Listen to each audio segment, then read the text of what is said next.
Ricardo Agüero por esta introducción que generalmente le corresponde a Jorge Santiago Alanís Almaguer. Y de veras que hoy estamos de manteles largos porque la música siempre nos llega a todos, es el idioma universal, dicen algunos. Y Gerardo Cortés Orozco es un experto en el blues y nos va a hablar precisamente del origen de este ritmo tan importante que en Nueva Orleans pues es el número uno y en muchas ciudades del mundo lo es también.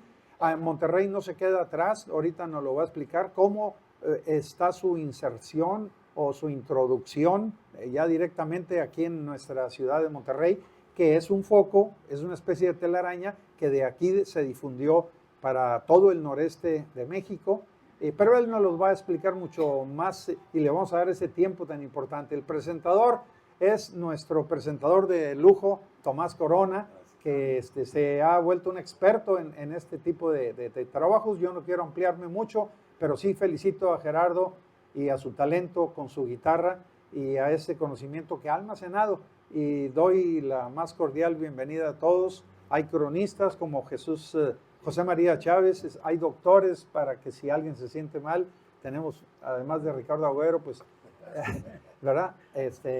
Bastantes doctores. Y tenemos a un extraordinario conocedor del arte, que es René Rivera, un coreógrafo de primer mundo. Y bienvenidos todos los que están esta mañana y cedo sin más preámbulos el micrófono a Tomás Corona y le agradezco que esté con los cibernautas a mi tocayo Juan Antonio Vázquez Juárez.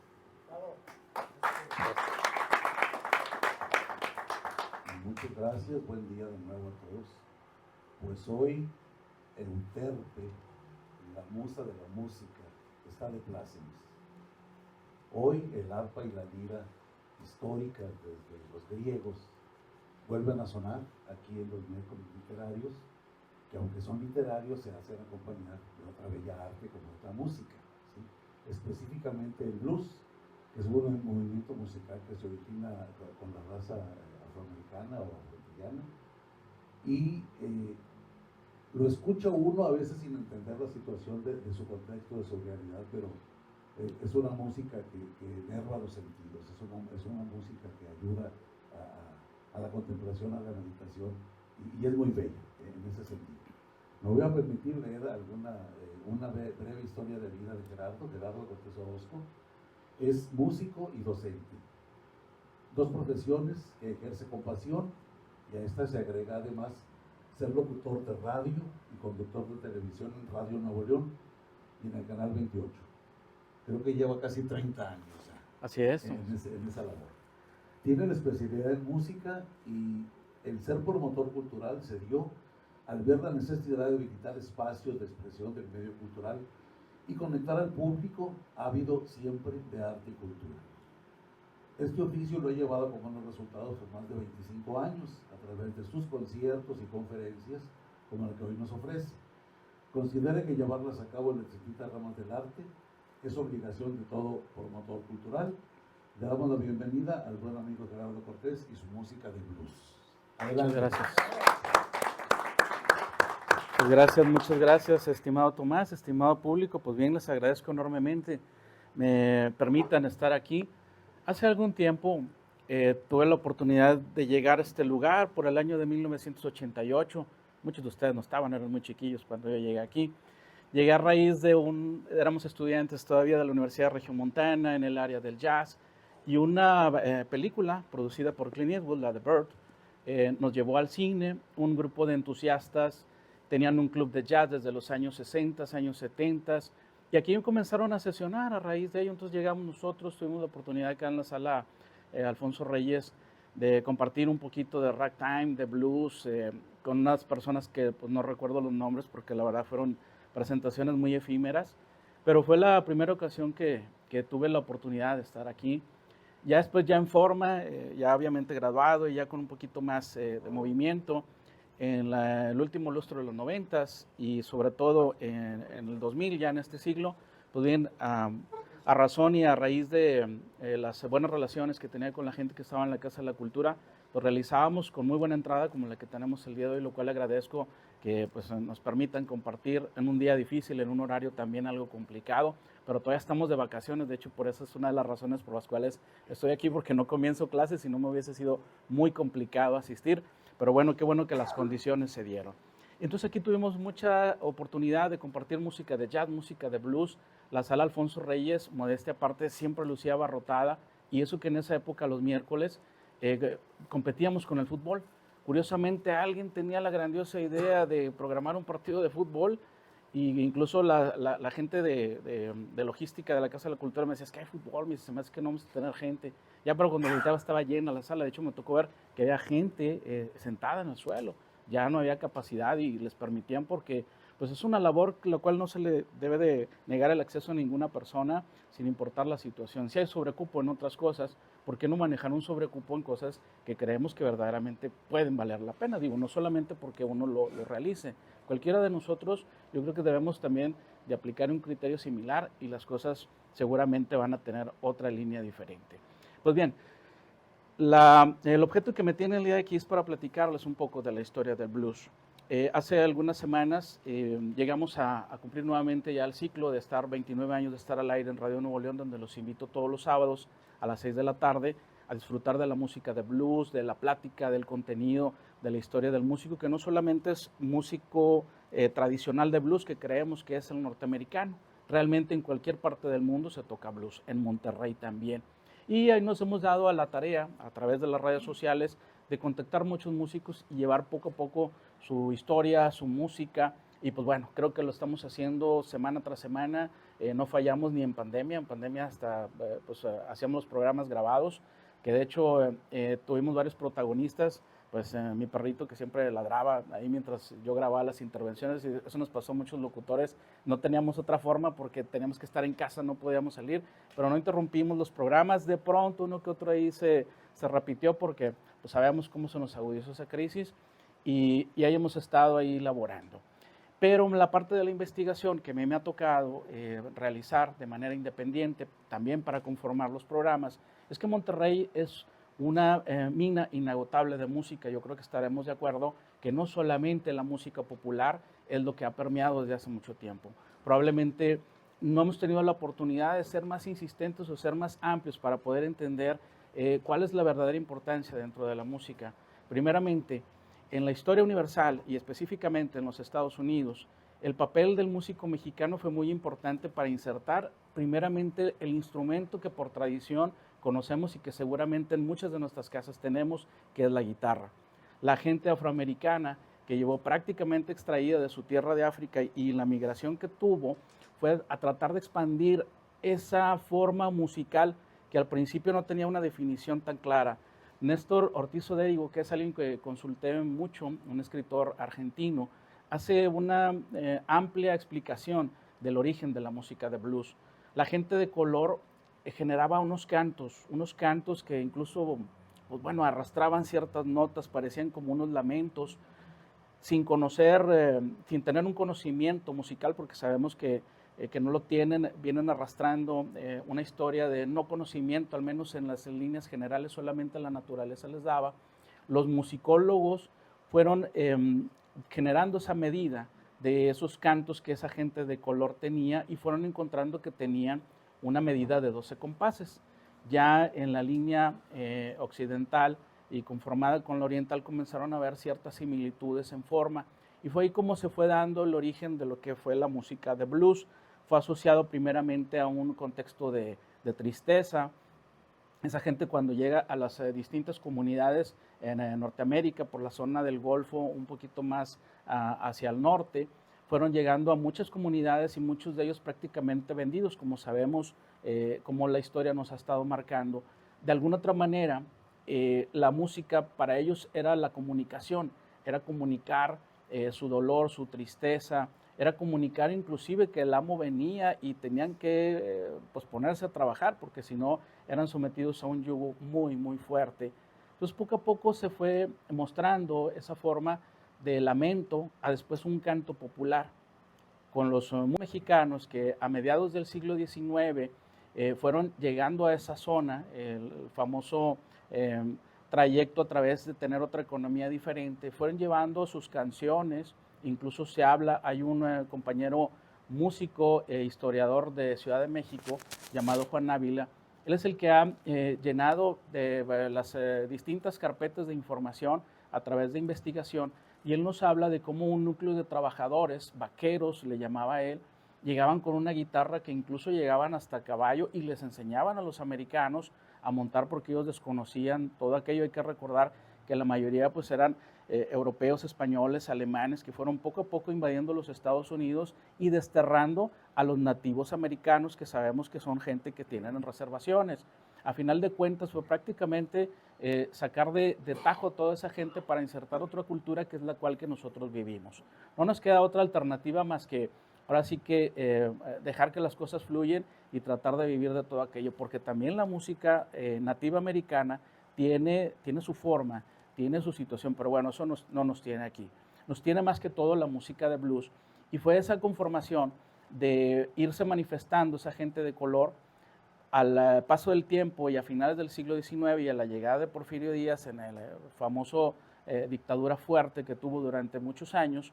Tuvo un intercambio con gente mexicana que llegaba sobre todo a la zona de Nueva Orleans, a la zona de Luisiana, para generar un intercambio, muchos de ellos trabajadores y otros tantos militares, y muchos de ellos pues iban ataviados con su instrumento, con trompetas, porque eran bandas y orquestas militares que iban a entonar desde el clásico himno nacional hasta otras tonadas que eran características en ese tipo de intercambios musicales. Pero la gente, el origen de la música de blues, vino a dar entre esos trabajadores de los campos de algodón, entre la gente que iba levantando cosechas, que curiosamente también muchos mexicanos tuvieron mucho que ver en ello. Fue ahí donde se da ese intercambio. La gente de color llegó desde África con una especie de un banjo hecho ahí con una especie de una calabaza, de un armazón sin formas, inclusive sin acústica, pero ellos generaban un sonido, ahí trataban de acompañarse a sus cantos. Al ver a los mexicanos que llegaron con una guitarra española, de origen español, pues vieron que tenía ya una definición establecida, un cuerpo establecido, simétricamente comenzaron a adoptarlo y generar ese intercambio. Hay que ver que en aquella época, lo verosímil de esto es que a razón de tener ese intercambio era para obtener ciertos beneficios. Entonces seguramente pues, la gente de color obtenía ciertos beneficios y a su vez intercambio con la gente mexicana, y fue como fueron tomando poco a poco la guitarra para insertarla en la cultura mexicana y a la vez también en la cultura norteamericana. Y algunos de los músicos que comenzaron a caminar en esa época, pues era gente de lo mismo de Nueva Orleans, era gente de la zona del delta del Mississippi, es un río que atraviesa no muy buena parte de los Estados Unidos, y a las orillas muchas personas, y pues obviamente tomaban la tierra, tenían una música que de pronto sonaba algo interesante. Mucha gente habla pues, de lo que es el color de las personas. Yo a título personal me muestro un poquito no de acuerdo en la forma de hablar de la gente negra. Yo siempre he dicho gente de color, porque yo creo que es la forma correcta de hacerlo, porque sabemos, los que hemos tenido oportunidad de estar en otra parte compartiendo nuestra música, sabemos el sesgo que tienen incluso hasta para nosotros los mexicanos. Entonces, creo yo que a manera personal, y si me lo permiten, pues para qué seguir contribuyendo a seguir hablando de algo que ni siquiera tiene objeto, porque sabemos que nosotros como mexicanos en muchos países del mundo, o sea, no nos quieren ni ver, menos cuando vamos a tocar blues, menos cuando vamos a tocar jazz, no se diga música clásica, porque mucha gente no lo cree. Hay personas que no creen que los mexicanos tocas blues. Pues ¿cómo vas a tocar blues si tú eres mexicano? Tú eres de Monterrey, allá hay cumbias, allá hay otras cosas, pero blues no, jazz menos, música clásica, pues esto lo creo si eres alemán. Entonces, ¿para qué seguir contribuyendo a ello? Y ahí sí creo que sí surtió efecto. Podemos tener ahí un poquito de esos elementos. ¿En dónde viene la cultura regiomontana específicamente? A través de los primeros años en que esta industriosa civilización regiomontana fue caminando, yo tengo un dato que compartí y hoy no tomé la precaución de compartirlo, no sabía de hecho que tenían por aquí para pasar imágenes, donde a través de uno de nuestros personajes que se ha dado la tarea de investigar mucho, y encontré un documento que data del año de 1933, el maestro Erasmo Torres, un personaje pues, que se ha dado la tarea de investigar muchas cosas. Por ahí de pronto le extraje de una de sus publicaciones un documento donde habla que unos vecinos nuestros, porque Vecinos, es decir, estamos en Emilio Carranza y Colón, aquí por la calle de Villagrán, muy tumultuosa ya en nuestros tiempos, aunque ya algo abandonada en esos aspectos, se hablaba de que un grupo de vecinos se quejaban de unos músicos ruidosos, porque así definían a los músicos de jazz, una música que prácticamente salía del origen de la música de blues, y querían sacarlos de esa zona porque no los dejaban dormir. Aparte, creo que por ahí el texto, palabras más, palabras menos, decía que tocaban muy feo, porque pues bueno, eran los años 30, en Monterrey y en otras partes comenzaba lo que era el sonido Nueva Orleans, el sonido de Chicago, que era muy estruendoso, pero pues es que eran sonidos monofónicos, realmente así era, y era una forma de una improvisación que apenas comenzaba a darse forma. No hay un audio como para poderlo explicar, todo lo estamos suponiendo porque hablaba precisamente de ello. Y ese grupo de vecinos que ahorita, pues yo creo que vecinos en esa zona de Arteaga y Villagrán, yo creo que no hay, yo creo que la mayoría son puros negocios. Sabemos los que vivimos aquí que es un área que aunque ya está abandonada en la vida nocturna, pero es un poquito más de negocios y demás. Entonces yo tengo ese documento donde habla precisamente de ello. Entonces si nos situamos en 1933, donde algunas industrias comenzaban, algunas ya tenían ciertos años, el movimiento político, social y religioso pues apenas comenzaba a caminar, la música ya tenía ya esa presencia, porque ¿de dónde provenían esos músicos? Específicamente tocar jazz. ¿Para quién tocaban jazz? Si sabemos que el jazz para nuestros días y en esa época se consideraba una música totalmente elitista, una música de concierto, una música de taberna, solamente en Nueva Orleans, solamente en Luisiana, pero aquí. Entonces la música de blues todavía no tenía ese reflejo del cual es justamente el motivo por el cual estamos aquí. Entonces la música de jazz permeaba en aquella época. La Sociedad Artística Tecnológico, que era justamente quien ideó también y fraguó el tener un pequeño grupo de jazz, una pequeña orquesta de cámara, que tuvo un auge muy especial y una época, todavía le faltaban años para conformarse. A final de cuentas, nuestra sociedad estaba sumergida en toda esa vorágine musical que venía arrastrando desde el centro de la República. Recordemos la época fuerte del danzón, el bolero venía con toda la fuerza, la música tradicional ranchera por aquel hombre cantante apoyado en un mariachi, pues venía también caminando muy fuertemente. La XCW allá en la Ciudad de México tenía una plataforma muy buena para ese tipo de cantantes. El blues ni siquiera se asomaba, pero a final de cuentas estaban tratando de irse abriendo camino para llevar a todos esos músicos a distintos lugares. Esa situación, al menos aquí en Monterrey, pues tenía otro carácter, tenía otra línea diferente. Las grandes orquestas comenzaban a caminar. La orquesta del maestro Isaac Varela comenzaba a tener un poquito de música de foxtrot, una música muy usual en los años 20 y en los años 30, que era una música de swing con otros coloridos diferentes. La improvisación no permeaba mucho porque la mayoría de las personas lo que querían era solamente bailar, acompasar sus bailes. El danzón de pronto aparecía. Los ritmos exóticos todavía no llegaban a esta tierra, me refiero a la música del mambo, llegó un poquito después, prácticamente a quebrantar esa línea tradicional.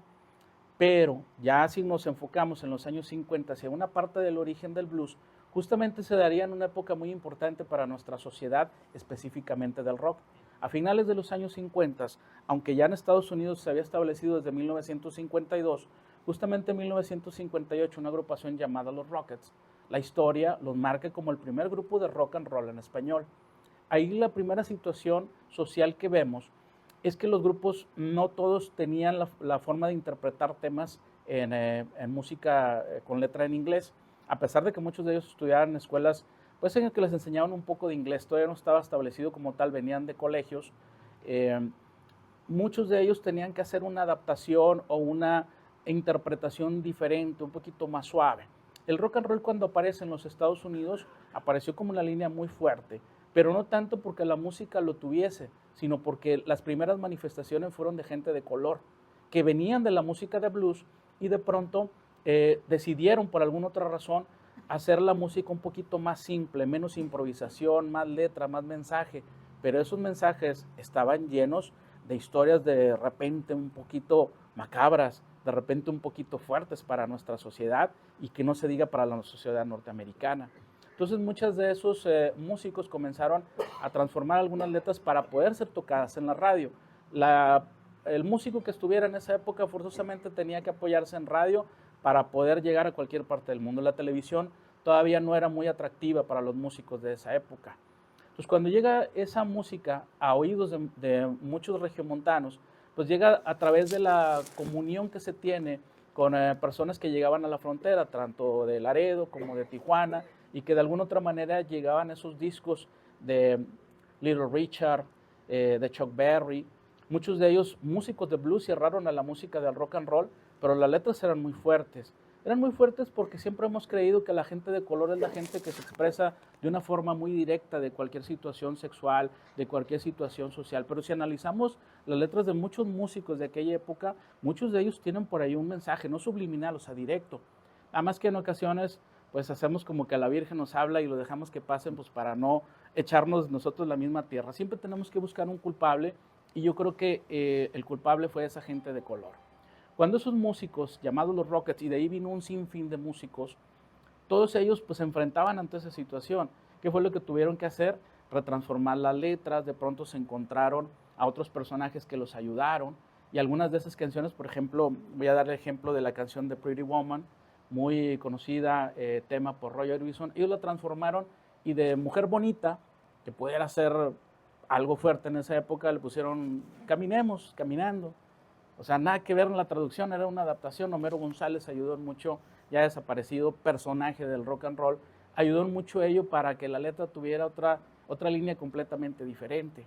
Aparecen después otros personajes y solistas, muchos de ellos no eran de aquí de Nuevo León, emigraron a esta tierra pues para llegar a compartir la música del rock and roll. Jóvenes en aquella época, Bene y Valdés es un ejemplo de ello.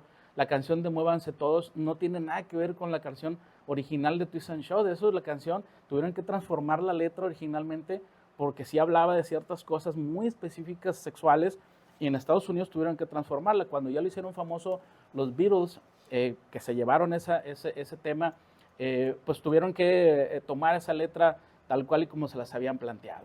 Entonces aquí en Monterrey, en esa época del rock and roll, todos esos jóvenes pues prácticamente venían arrastrando todo aquello.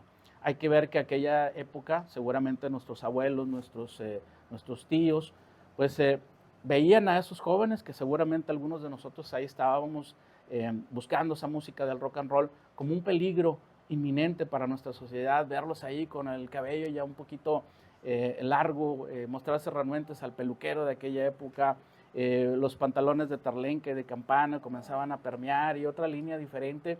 Pero sabíamos que todo aquello es algo que probablemente en esa época sí lo hubiésemos así, pero si lo vemos ahorita a lo que se escucha en las letras, de lo que se ve en las redes sociales, porque ya ni la radio es, realmente se morirían de infarto si esas personas vieran.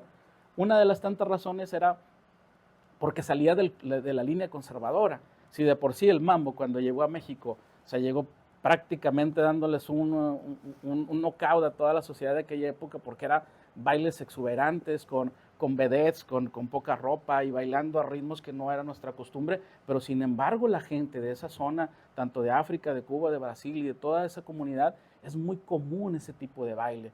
Nos vinimos acostumbrando a ello. También se generó una historia que ya después seguramente les vamos a ya estar platicando. Pero poco a poco esas personas fueron generando una música llamada rock and roll, una música con otra letra. Comenzaron a tener su programa de televisión, el famoso Clan del Martillito, Muévanse Todos. Empezaron a tener otros cantantes que tenían un núcleo y una línea muy afín a lo que ellos estaban haciendo.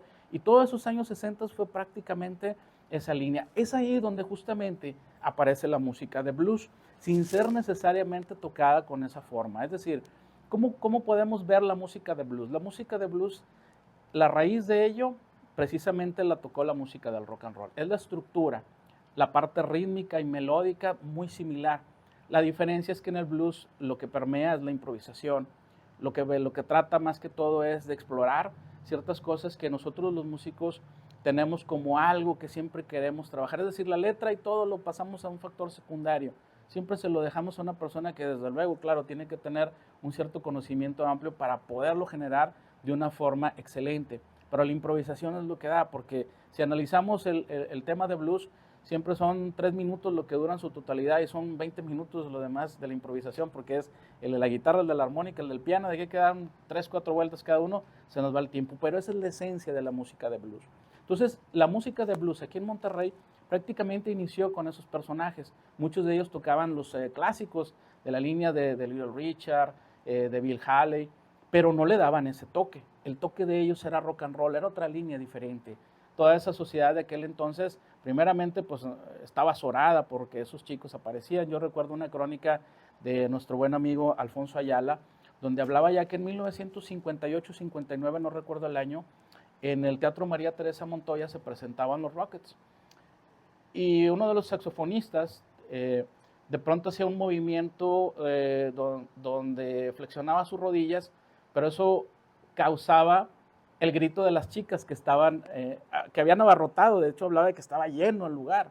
El dueño del lugar le decía al representante de los Rockets: si tú sigues haciendo que las chicas griten así, te voy a cancelar el evento porque me van a quemar el lugar. Lo que este personaje no sabía y no se aclarecía es que esa es una técnica circular del saxofonista. Él tiene que hacerse así para que pueda circular su aire y poder generar una cantidad de notas sin problema, pero él no tenía la culpa de que las chicas se volvieran locas. Digo, hay que recordar, si vemos las distintas gráficas en video y en audio, cómo con muchos grupos la música no se escucha, las chicas están gritando. Nosotros siempre hemos sido muy serios, estaremos de acuerdo, ¿verdad, chicos? Que nosotros estamos nomás así como que viendo. Pero las chicas nomás hacen grite, grite, grite, grite y no dejan escuchar. Hay muchas grabaciones en donde la música está muy bajo volumen y no se ha podido rescatar. Ahí es ese ejemplo de ello. Entonces, muchos de esos músicos, posterior a los Rockets, vinieron los Toppers, los Reno, Aníbales, como mencionamos ya en su papel de solista. Llegaban otros grupos tanto de Tijuana, de Laredo, Ciudad de México, los Rebeldes del Rock, los Teen Tops. Llegaba inclusive los Abson, ellos de Agua Prieta, Sonora. Y comenzó toda una camada de grupos que llegaban, todos ellos tocaban música de blues sin necesariamente proponérselo. Ellos mostraban su música del rock and roll. Ahí es la esencia de la música de blues. Ahí es justamente donde inicia. Pero no hay un tema en específico ni tampoco hay una improvisación, porque su esquema de ejecutar los puentes o los solos de guitarra eran muy cortitos. Se hablaba mucho de que ahí importaba más la letra, más el mensaje, más lo que le decían al público. Entonces Monterrey, situado ya estrictamente en el origen del blues, es a finales de los 50, pero sobre todo en los años 60. Ahí hay que ver que en esa década, pues la represión política era muy fuerte. Comenzaban a tener distintas manifestaciones, las distintas asociaciones, que vino a recaer prácticamente en lo que en octubre del 68 y que vino prácticamente a poner la piedra en la lápida en 1971. La música prácticamente, los sistemas de gobierno de esa época terminaron con ello porque se decía que las letras, que decía que la música, pues pervertía la sociedad de aquella época. Monterrey también vivió esa parte, pero ahí comenzó a vivir una transición muy extraña porque comenzaron a formarse otros grupos diferentes. La línea que se manifestaba en esa época era un rock and roll puro. Se le quitó el segundo vocablo de roll y quedó solamente la palabra rock, ¿verdad? Y la música de rock se volvió diferente, se le quitaron algunas notas, ya se terminó ese contexto de boogie boogie, que es ahorita, si me lo permiten explicarlo musicalmente, y comenzó ya otra línea diferente. Algunos de esos grupos allá en Ciudad de México, los OVNIs, comenzaban ya a manejar ya otra música de otros intérpretes, el caso de Van Morrison, el caso de los mismos Rolling Stones, el caso de agrupaciones como los Doors, que comenzaban ellos a tener una manifestación acá en los Estados Unidos, acá para la zona de California, San Francisco, Los Ángeles, y comenzaban ellos a tener pues otra manifestación completamente diferente. ¿Cuál era la situación que englobaba en ello? Que la música estaba pasando a otra etapa diferente. Era más fuerte musicalmente hablando, pero ya comenzaba a tener esa definición de música de blues. Aquí algunos compañeros que en esa época ya generaban música eran gentes como el grupo Cubadis, que es uno de los grupos emblemas de aquí de nuestra sociedad. Después vino el grupo Sierra Madre y de ahí comenzó una manifestación como Zoológico Mágico y tocaban temas específicamente de blues, temas de John Lee Hooker, temas tradicionales de blues. La única situación de esa época es que no hay un documento en audio, al menos que yo he tenido la oportunidad de escucharlo, pero sí hay unas reseñas. Nuestro buen amigo Alfonso Teja, aparte de Alfonso Ayala, Él es justamente quien siempre nos comparte allá por el mes de febrero, cuando los famosos del concierto blanco en el Palacio de Gobierno. Ellos con la mano en la cintura se ufanan de que han sido el único grupo en una época fuerte a haber tocado ahí en Palacio de Gobierno. Desmanes y situaciones que lo llevaron allá que no continuara porque era una serie de conciertos, pero tuvieron la oportunidad de ellos. Ahí comienza una historia de blues con ellos, quizás los más conocidos, los que siempre hablamos en distintas ocasiones, pero había otros factores que también, otros músicos que comenzaban a caminar. Nuestro buen amigo conocidísimo, y voy a decir la forma en como lo conocíamos, porque si les digo su nombre, pues ni en su casa lo conocen con su nombre. Él era un cantante de blues y de soul llamado La Troca, ya falleció, y era el que comenzaba a abrirse camino en una no definición porque no existían lugares donde pues propiamente tuvieran esa apertura para trabajar música de blues. De hecho era algo pues verdaderamente desconocido. Todos esos músicos comenzaban a abrirse camino, ahora sí que donde podían, en preparatorias, en facultades, con muchas dificultades técnicas, con muchas dificultades de logística y desde luego sin un aliciente económico para llegar. Muchos de ellos hablan que prácticamente, o sea, llegaban como podían y se retiraban como podían. Ni siquiera existía una cortesía que hoy en día tratamos, muchos de los que estamos dentro de la música, tratar de buscar cuando vamos a instituciones educativas, porque a final de cuentas el estudio y las cuerdas y el transporte cuesta, y realmente no queremos de alguna otra manera hacernos ricos de estos, pero queremos caminar, seguir caminando para seguir compartiendo. Los músicos de aquella época, la mayoría estudiantes, fueron abriéndose camino en esa sociedad que dio por terminada la década del rock and roll, pero algunos de ellos continuaron.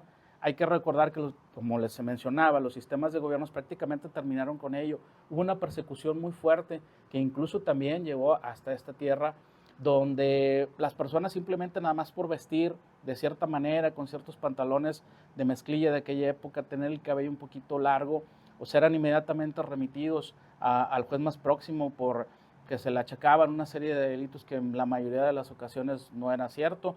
Era la idea del policía, del guardia, del gendarme que de aquella época se los llevaba. Entonces todos esos grupos comenzaban a abrirse camino, pero comenzaba otra línea diferente, que muchos de ellos tenían una identificación muy plena con los grupos de rock que fusionaban la música de jazz, me refiero a Estados Unidos, y comenzaba la época de las bandas de rock, la gente de La Tribu, la gente de Macho, la gente de Los Brillos. Todos esos grupos comenzaban a caminar en esos años 70 porque venían arrastrando una tradición enorme, y estaremos todos de acuerdo que las grandes bandas permearon durante los años 40, 50 y 60 aquí en Monterrey. En cualquier lugar, en cualquier centro social o cualquier pretexto de alguna boda o alguna actividad, la banda era lo importante. Gustavo Rubio Caballero, la banda del maestro Varela, la orquesta de mujeres de don Aurelio Campos, por mencionarles solamente algunos ejemplos de lo que eso parecía. No tocaban blues, tocaban rock and roll y la gente se volvía loca, pero sí daban sus tandas de danzón, tocaban un poquito de música internacional y bueno, pues terminaban con lo de aquella época para que la gente pues por ahí esparciera un poquito a través de sus movimientos acompasados con la música. Entonces los años 70 fue esa línea de rock con orquesta de alientos, trompeta, saxofón y trombón, y comenzó una época diferente. Quizás muchos de nosotros lo vivimos un poco más de cerca porque ahí sí tuvo la difusión a través de los medios de comunicación de aquella época, y eran esas épocas que generaban. Pero todavía el blues todavía no tenía definición como tal, y digo esto porque no hay grabaciones de aquella época. Los músicos de aquel entonces no se preocupaban por acercarse a un estudio de grabación, que era muy difícil, era muy caro, pero por lo menos hay algo de grabación muy casero, pero no hay algo establecido tal cual y decir, aquí hubo este disco que se grabó en tal año con unas composiciones adheridas con los temas clásicos de blues. La mayoría de los músicos se preocupaba simplemente por tocar, por llegar a cualquier lugar y tocar por tocar. Realmente no les importaban las condiciones, era hacerlo, era la única forma de hacerlo. Comenzaba ese grupo de músicos del cual les hice referencia a desprenderse un poco de ese yugo. Hay una agrupación que se llama Los Brujos, que justamente son de esta zona, aquí por la zona del barrio del Chorro, del barrio de la Placita de los Enamorados, y comenzaban ellos a hacerse camino hacia la música de rock, hacia un poquito la música de blues. Ahí comenzaba a manifestarse ya un poquito la forma que ellos sí tendrían un reflejo ya sobre todo en los años 80. Heriberto Ruiz, un bajista muy connotado, junto con otros músicos, comenzaban a caminar. Pati Ayala, que venía de Ciudad de México, pero se avecindó en Saltillo. Ella tiene un papel muy importante en nuestra sociedad de blues específica, porque ella en la película de La verdadera vocación de Magdalena, prácticamente puso la voz de Angélica María al cantar, porque ella era especialista en blues y Angélica María no, ella era otra línea completamente diferente. Y ella, en conjunto con Gil Morán, un músico que está en los Estados Unidos, comenzaron a abrirse camino, irónicamente con una agrupación que se llamaba Camino en aquel entonces. No tenían realmente una idea tal cual, simplemente se querían juntar para tocar música de blues. Se encontraron otro buen músico que siempre se ha mencionado, ahora sí es como que el elemento principal de cualquier cuestión de blues, Raúl Tamés, nuestro famosísimo Simón, y comenzaron a generar por ahí una agrupación, una sociedad donde la música comenzaba a permear. Ellos tienen por ahí un cassette grabado que grabó un personaje que ha tenido, pues vaya, muchas historias, sobre todo desde la década de los 70 y hasta su fallecimiento. Mr. Talo es de aquí del centro de la ciudad y por la zona de la Alameda. Entre ellos coadyuvaron un poquito a que se llevara ese cassette en forma, quizás de una forma muy casera, pero de alguna otra manera hay ese documento. La agrupación se llamaba Pati Ayala y Electric Blues Band, yo tengo por ahí el cassette, pero no había algo más en formas, era como que Mr. Talo vio la oportunidad de hacerse dinero, lo maquiló y lo vendió para echarse dinero, pero no para difundirlo. Los que tuvimos la oportunidad de tenerlo, pues fue prácticamente porque nos los obsequió, nos los vendió, ya ni recuerdo. Ahí es donde comienza un poco lo que es nuestra historia del blues, y yo me estoy situando en los años 80. Todo lo que se refería de blues era en aquella época, un Lalo Cabañas, una Raúl Tamés, otros compañeros músicos que quizás no tenían mucha relevancia, pero ahí estaban dando ahí la vuelta. Y es un poquito de esa historia de nuestra música de blues, que en los últimos 30 años, que es donde a mí ya me corresponde estar pues en la rectoría del programa Tiempo de Blues, darme más o menos esa idea de lo que es la parte de esa historia, y siempre lo hacemos sábado tras sábado, ahorita a las 6 de la tarde, quizá a lo mejor no tan extendido como ahorita me dices qué tan extendido estoy, Tomás, porque a mí nada más me dices que hable y yo hablo, yo no me detengo, ya te dices cuenta, me sucedió una ocasión aquí, se los pongo, me tocó estar en la estación del metro tocando para un evento de Bach, en marzo siempre se recuerda a Johann Sebastian Bach, y yo me puse a tocar. Y el encargado de Conarte, ya después de las 2 horas y media, se me acerca y me dice, oye, como que ya le paramos, ¿no, maestro? Y yo, pues, ¿cuánto ya se lleva? 2 horas y media tocando. Pues yo encantado de estar tocando. Entonces, dime, Tomás, porque si no, a las 8 de la noche todavía voy a estar aquí platicando. Y ahorita, pues bueno, eso es en lo que estamos y es la idea de estarles platicando. Entonces, es parte de esa historia de nuestro origen de la música de blues. En los últimos 30 años y todavía la parte de los años 80, que es donde nos empezamos a abrir camino en estos contextos del blues, pues hay ciertos documentos, ya hay discos, ya hay CDs que ya se pueden adquirir de muchos grupos, algunos grupos ya no existen, de pronto las cuestiones fortuitas se han llevado algunos elementos, pero hay un poquito más de elementos. Tenemos la fortuna de tener un programa, hay otros compañeros que tienen programa, tenemos un festival de blues donde todos los que comulgamos con ello, año tras año nos juntamos en esos lugares. La Casa de la Cultura ha sido también un lugar en donde hemos compartido, pero casi siempre estamos en otros lugares diferentes. Sobre todo buscamos un lugar abierto o con otras dinámicas distintas a la que tiene la Casa de la Cultura. Es parte de lo que es la historia de la música de blues y esperemos que en el futuro, pues bueno, tener otra historia diferente aquí en los distintos lugares. Voy a citar ejemplos de lo que creo que ha desaparecido, espero que no. El auditorio de la estación del Metro Cuauhtémoc fue un lugar que nos albergó en muchas ocasiones. Ahorita lo estamos haciendo en el Museo Metropolitano porque nos dan todas las facilidades para hacerlo. Estamos de pronto en el Museo de Historia y esperemos pues, hablar con la gente de aquí para que también seguir compartiendo nuestra música, que de hecho, bueno, yo compartí, como les mencioné al inicio de esta plática, sobre todo el último lustro de los 90 y principio del 2000, mucha música de blues. Ahorita ya el mecanismo ya cambió y no hemos tenido la fortuna de poder estar aquí, pero esperemos muy pronto hacerlo. Entonces, es parte de esa historia. Si tienen por ahí alguna pregunta o algo, pues yo creo que es momento de hacerlo, porque si ya me agarro a tocar ahorita, a las 4 de la tarde apenas voy a estar volteando para verlo. Si tienen alguna pregunta, hasta donde vamos con toda confianza. Pues sí, indudablemente el boogie boogie es lo que más ha permeado, acercándose obviamente porque es la esencia de la música del Chicago. Otras líneas como el Python Blues, el shuffle, que sigue siendo la misma estructura, nada más es la forma de aplicación, pero realmente tenemos muy pocos ejemplos. Sí hay gente que imita los temas y sacan los temas clásicos, pero hablemos de creaciones, o sea, no existe.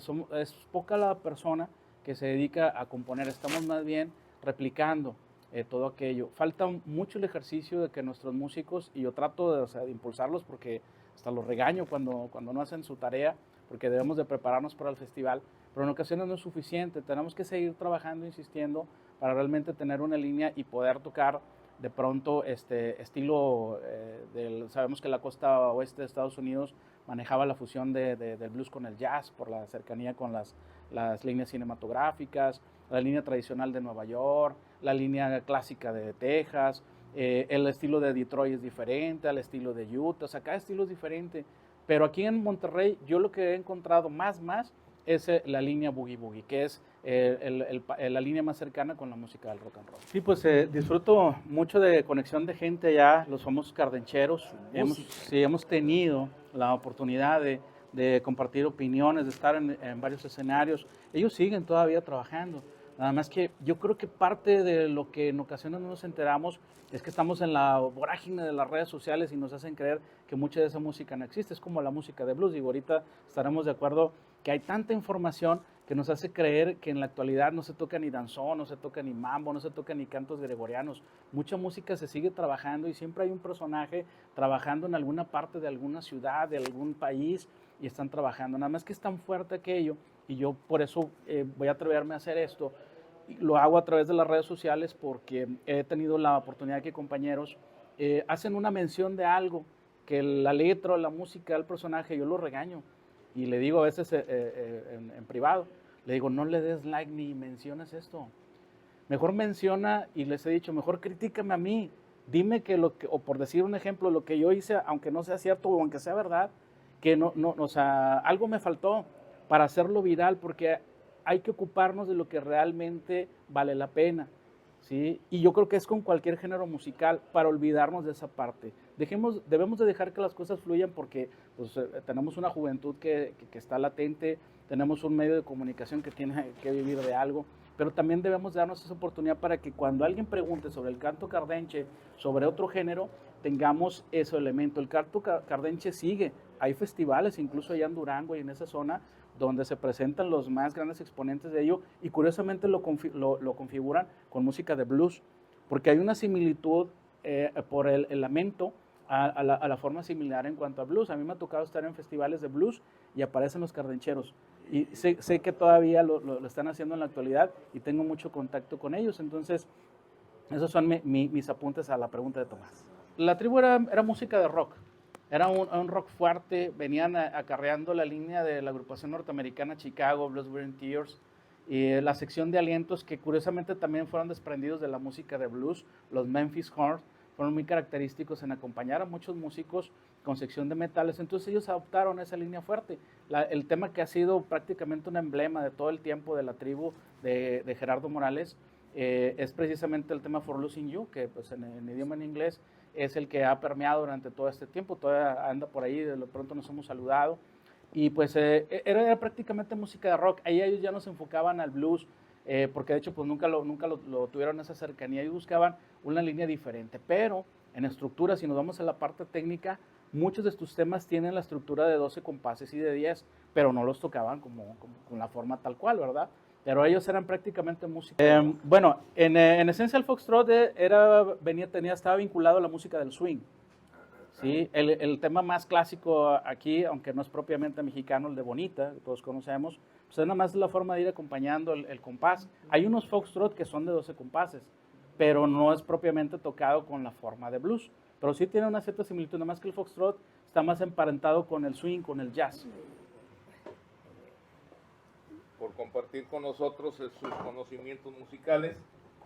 Definitivamente que el blues es uno de los géneros los más populares, de los 25 más populares. Una lista completa que hay de géneros musicales y que luego han devenido a otros subgéneros o nuevos géneros como los corridos tumbados, por decir alguno de última moda. Pero bueno, felicitarlo, entregarle nuestro reconocimiento de miércoles literario por su trayectoria, por esta conferencia que nos da, y si mientras se prepara, un saludo a los cibernautas que están siguiendo esta conferencia. Me pongo de pie para hacer entrega mientras dan el saludo. Muchas gracias. Sí,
Feliz cumpleaños.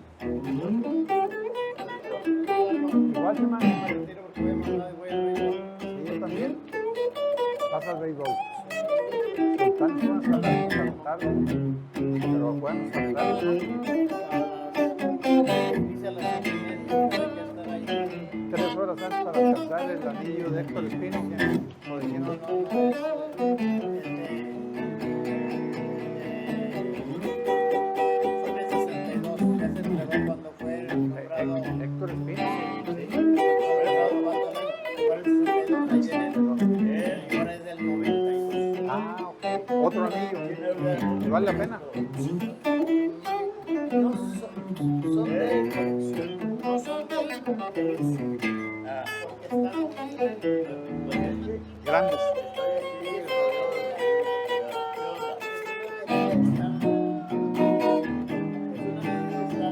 Pero vale el boleto, ¿verdad?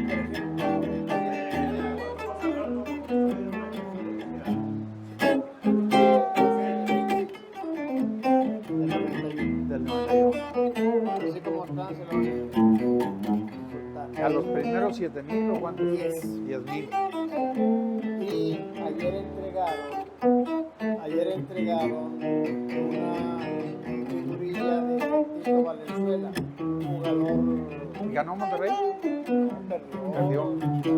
¿Cuántos? 4-2. Ahí ya.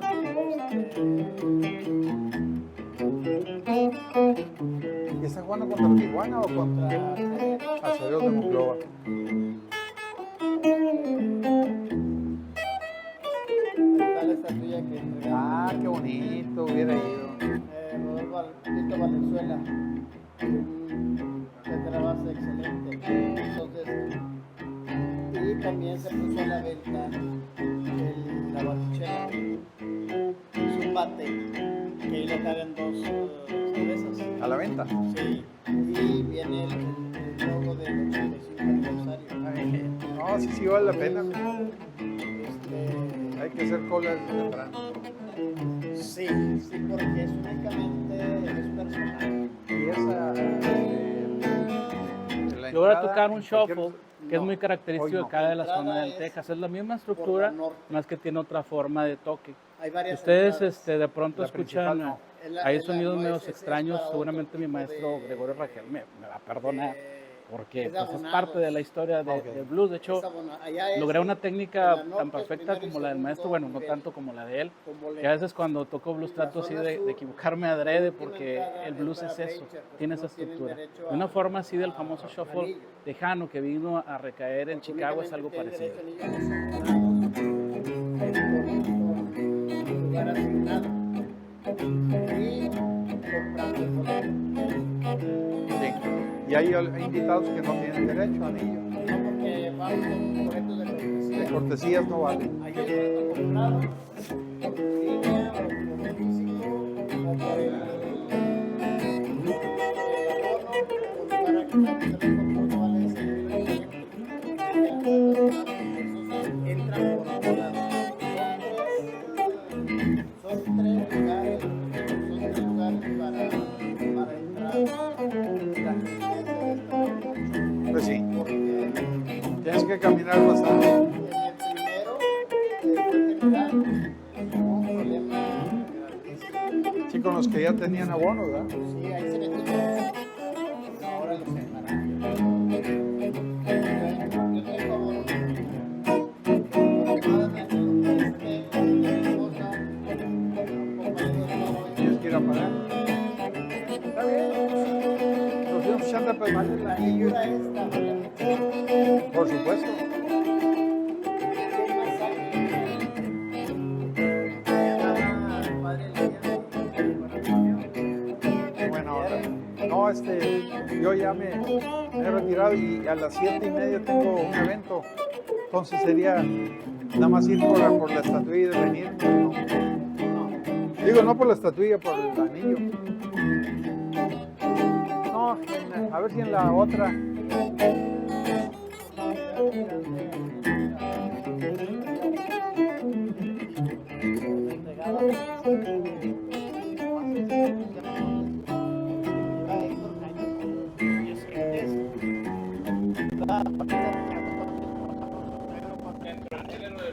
Muchas gracias.